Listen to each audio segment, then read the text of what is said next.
যেসব প্রবাসীরা ভাবতেছেন যে হুন্দির মাধ্যমে দেশে টাকা পাঠাবেন, আপনাকে একটা পরামর্শ দিই।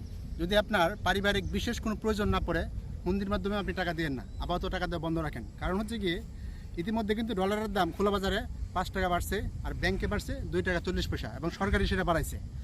যখনই আপনি টাকা পয়সা দেওয়া বন্ধ হয়ে যাবে, অলরেডি অর্থনীতি কিন্তু বিশাল বড় একটা ক্ষতির মুখে পড়ে গেছে। আগামী কিছুদিনের মধ্যে এই ডলারের দাম, যেটা বর্তমানে 118 টাকা 19 টাকা আছে, এটাই একসময় বেড়ে হবে 140-50 টাকা, যেটা শ্রীলঙ্কাতে হয়েছিল। যে কারণে আপনার যদি বিদেশে ব্যাঙ্ক অ্যাকাউন্ট থাকে, আপনি সেই অ্যাকাউন্টে টাকাগুলো জমান। আর যদি বাংলাদেশে আপনার ব্যাংকে টাকা থাকে, সেই টাকা তুলে আপনি আপনার যে পারিবারিক খরচ, এটা আপনি চালান। আরেকটা পরামর্শ আপনাদের দেই, বাংলাদেশে যাদের ব্যাংকে টাকা আছে, এই টাকা তুলে আপনি সোনা কিনে রাখেন, জমি কিনেন, বা অন্য কোনো কাজে লাগান। কারণ হচ্ছে গিয়ে বর্তমান যে অবস্থা যেটা দাঁড়াইছে, আগামী কিছুদিনের মধ্যে টাকার ভ্যালু আরও কমে যাবে। তখন আজকে আপনি 1 লাখ টাকাতে যে জিনিস পাবেন, আর 2 মাস পরে এই একই জিনিস কিনতে আপনার গুনতে হবে 1,20,000 30,000 টাকা। যে কারণে প্রয়োজন না হলে আপনি বিদেশ থেকে দেশে টাকা পাঠাবেন না, আর ব্যাংকে টাকা থাকলে ওই টাকা তুলে আপনি অন্য কাজে লাগান।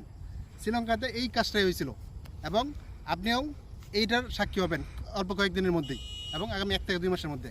যে কারণে প্রয়োজন ছাড়া অপ্রয়োজনীয় কেউ হুন্দিতে টাকা পাঠাবেন না, আর ব্যাংকেও পাঠাবেন না। যদি পারিবারিক বিশেষ প্রয়োজন পড়ে, তবেই আপনি ব্যাংকে বা হুন্দির মাধ্যমে টাকা পাঠান। যদি আমি ব্যক্তিগতভাবে হুন্দির বিরুদ্ধে, কারণ হচ্ছে গিয়ে হুন্দিতে টাকা পাঠাইলে যারা বাংলাদেশে লুটপাটকারী, চুর বাটপার, এই জনগণের সম্পদ লুট করছে, এরা খুব সহজেই দেশের টাকা বিদেশে পাচার করতে পারে। যে কারণে আমি ব্যক্তিগতভাবে অনেক আগে থেকেই হুন্দির বিরুদ্ধে। এখন পরিস্থিতি এমনভাবে দাঁড়াইছে যে ব্যাংকে টাকা দিলে এই চুর বাটপারদের হাতে পড়বে, আর হুন্দিতে দিলেও এই চুর বাটপাররাই হাতে পাইতেছে, ওরাই টাকা পাচার করতে সহজে করতে পারতেছে। যে কারণে এই বিষয়টা মাথায় রেখে তারপর প্রবাসীরা সিদ্ধান্ত নেবেন। সবাইকে ধন্যবাদ।